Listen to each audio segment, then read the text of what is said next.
subsection 8 in the approved the passed bill, okay, is now subsection 9.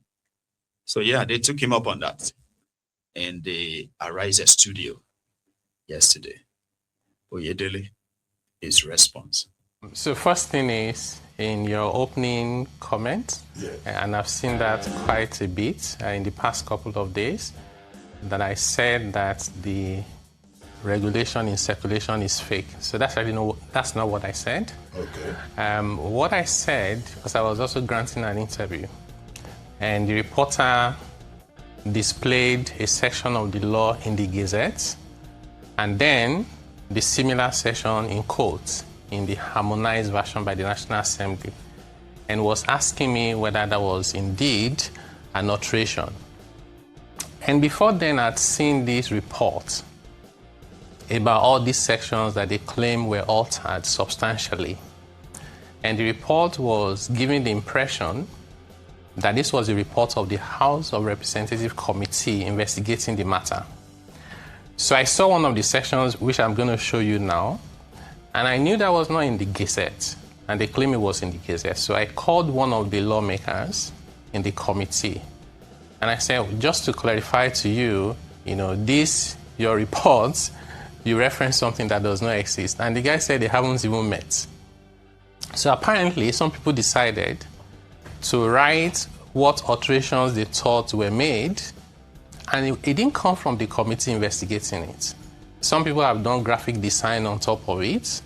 So my response was, I don't think that it would be productive to start discussing alleged alterations that we don't know where it came from, and certainly not from the House committee.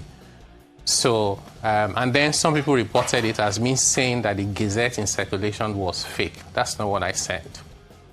Now, number two issue is those things that they listed, and one of it I can show you here, is about saying that you have to pay a deposit of 20% if you want to go to appeal.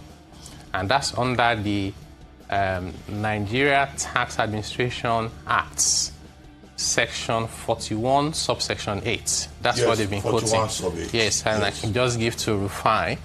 So this is the Nigeria Tax Administration Act, Section 41, sub 8. If you read it, you not find it there. So my view is we should allow the lawmakers do their investigation and come up with what they consider to be an alteration that is substantial, and then they make the decision as to what to do subsequently, rather than trying to speculate and discussing things that we're not even sure where those things came from. So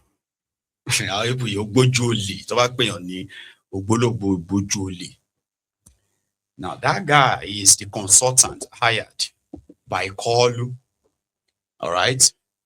And to him, he never inserted that per se. But did you see that he practically denied it?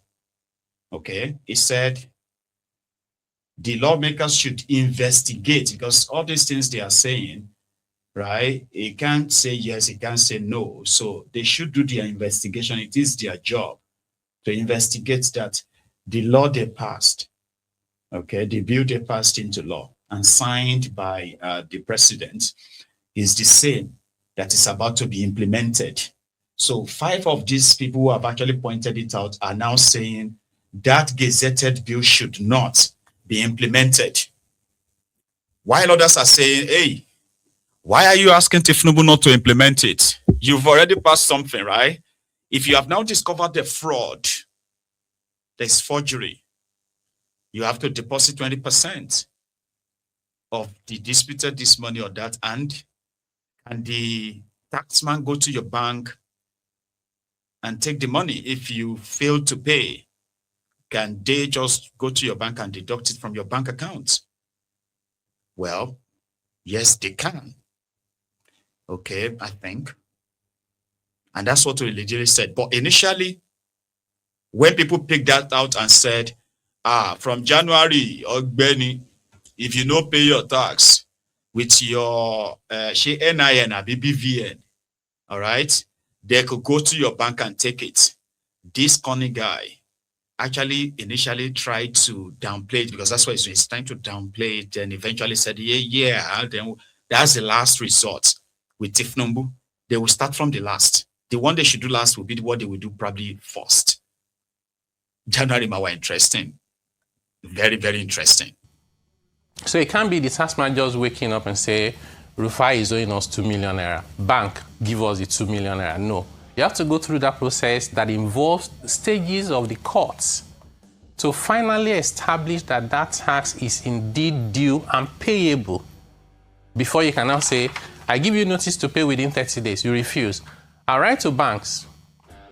Do you have this guy's account? Does he have money inside?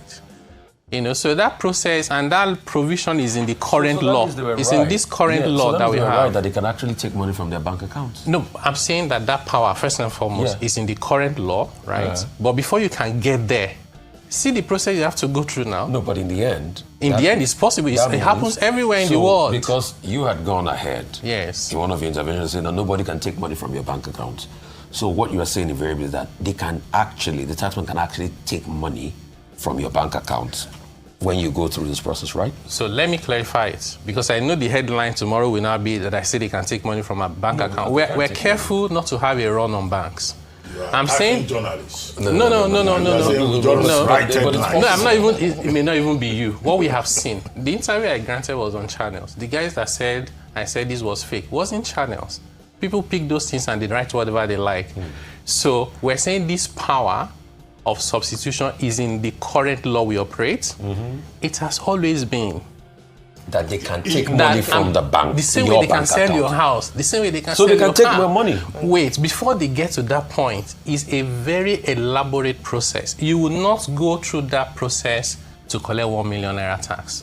It's not worthwhile. So which means the people they are trying to create the fear in their hearts are not going to ever have to worry about this provision. But in the end, it's there. It's there. End, they can take money from your bank account. It is possible to take money when you go through the court process. Now, let us be very clear. Okay, like I said, payment of your taxes, all right, is the law. You pay taxes, all right. And it is also one very good civic responsibility as well. And usually, okay, people don't mind to pay taxes as long as they can see what that tax money is being used for. Do you get it? Do you get it? Now that's the motivation for it. Currently, more than 60 to 70% of supposedly able-bodied Nigerians are either unemployed or underemployed. A reality that Tifnubu's regime have managed to hide away by creating a false figure of a false country that is so overemployed. Because according to them, right, and their own data, only 4.2 or 4.3% Nigerians are unemployed. Others are employed. So, on the other hand, they also acknowledge the fact that Nigerians are very poor. So poor that they put a threshold of the minimum earnings that you have to have before you start paying taxes or getting to charge for taxes would be 800,000 naira per annum. So their minimum wage is 70,000 naira. In some places, I think it's 80,000 or maybe 90,000. So all you have to do is add all of them together in a year. So 70,000 minimum wage in a year without taxes is 840,000 naira. So what that simply means is that they will only just tax your 40,000 naira. For those ones they would take to court or demand that they should put down 20%, according to this guy, it's not you, because you don't. They can't take you to court because of 1 million naira. They can't, they won't come to your bank to take a tax of 500,000 naira or a tax of 40,000 naira. A tax from your 40,000 naira or a tax from your 500,000 naira. So he's saying that the people they set that up for is for the big earners. Do you get me now? But the thing is, he's being disingenuous. He's not very honest. Because from my own experience, right, you see those people that you call the big ones, the rich ones, that they are targeting to tax. Number one, the highest taxpayer in Nigeria is Dangote. He's also the highest employer of labor. This is a guy that pays taxes to the tune of like 300, 400 billion naira in a year or even more. He also enjoys some tax rebate and the rest of that, right? But the rich people don't really pay taxes. They have a way of escaping payment of taxes. They all have charities here and there. They all have a way of hiding their profit. And the system helps them. So then that takes us to the next supposedly average people, the middle class. Middle class in Nigeria has shrunk. No thanks to the APC in the last 10 years, in the last decade. So who exactly are they looking for to tax? I don't know the magical. See, me, I'm not an economist, though. I can smell BS. Some I can smell it from far. Maybe not all of the bullshit, right? But I can smell some from far. When you know the characters you are dealing with, dishonest, untrustworthy. So then you just have to gamble it. So the argument of some people now is that not that they don't want to pay taxes, not that they are not probably going to welcome every sanction that comes with them not paying taxes, okay? They will gladly welcome that. But what is going to be the sanction? What is going to be what do you call it? What is going to be the punishment for those who then loot these taxes, okay, to go and buy themselves these choice properties all over the place? Supposedly money meant for the development of the country ended up in the private pocket of these criminal politicians, and there is no consequences. So how about it is stated in that same their law? It's late now, by the way, because they've already passed it. So how about they put it in that same law that if anyone is caught stealing or mismanaging taxpayers' money in Nigeria, they should probably go on to 20 years imprisonment. I'm not saying life in jail or any other thing. 20 years, and they should be barred for life in participating in anything public or sure you get. But you know they won't do that. You know, so all this harassment about taxes. Right? People, the Ronukus, most of them who are mostly jobless, by the way, you know, like they just have to wait and live off the supposed crumbs that falls from the table of these looters themselves, right? So they are making it look like Nigerians never actually really pay taxes. The reason why Nigeria government have been losing taxes, in all honesty, as much as they have taxed you to death, in that place, you have no idea. If we start breaking down all these taxes, you have it's like the UK.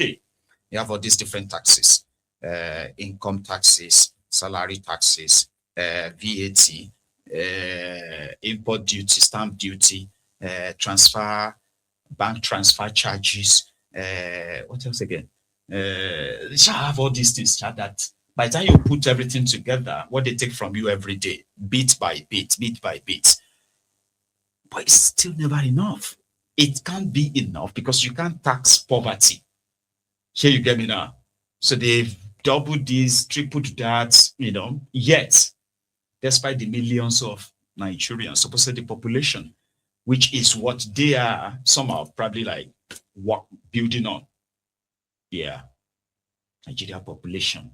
If we tell them that 80 to 90% of them are working, so we need to know what they are doing with that money. Where are they putting the money so that we can squeeze anything we can from that? Ignoring the obvious, you can't tax poverty. And if you have to, then that should come with some consequences that if anybody mismanaged their money, if anybody loots their money, right? This must happen. If they use the money to buy themselves brand new vehicles in 2026, then there should be there should be national uproar. If they use the money to build themselves new mansions as they normally do, billions upon billions to renovate, their same mansions and pay themselves even more money, that should come with consequences. But that's not part of their tax law. You know. Anyway, let's go to something else. I know a lot of you are currently, for those of you who are in Nigeria, all right? So you're having your different experiences right now. Those who have been stuck in traffic, and those who have had their own luggages mixed up, not delivered, all, and those who are already having fun all over the place. Yeah? Well, last night, it wasn't all fun in Gamburu. This is supposed to be a market community.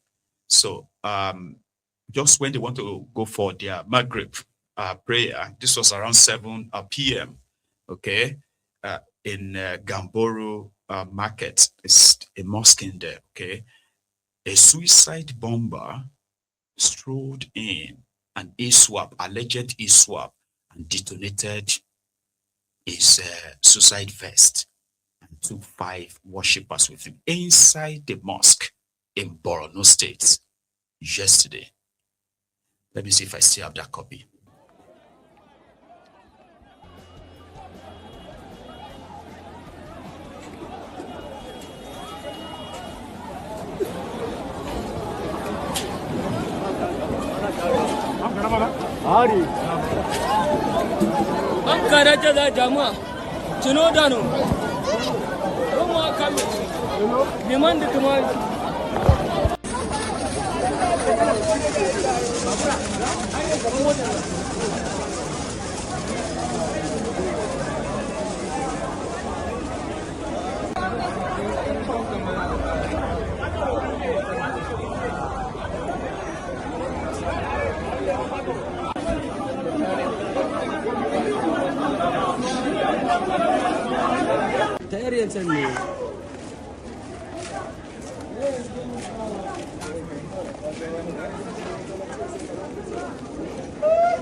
So that was the aftermath. And is one of the survivors. A lot of people got injured as well, you know. So one of the survivors shared his own experience.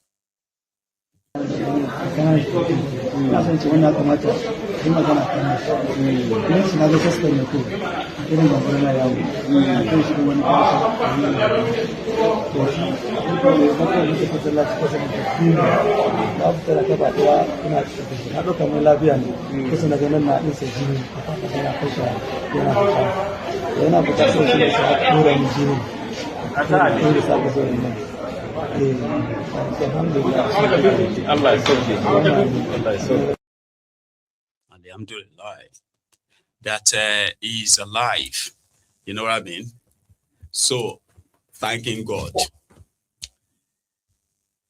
It is believed that this attack was carried out by the ISWAP terrorist or ISWAP terror group. Yeah. And in the last 48 hours, the 2 states in northern Nigeria, Kano, who have also started experiencing the influx of these Fulani terrorists, who have now started attacking the fringes of, the border towns between Katsina and Kano already, kidnapping people, In fact, some of the locals themselves have become so enraged that they have started hunting the supposed Fulani terrorists as well. So it's getting kind of like busy up there. So in Kano, the Gandola, the Babariga Mobile Banking CEO of Kano, remember him, Gandola, decided that he was going to set up a private ISBA security group because they can't really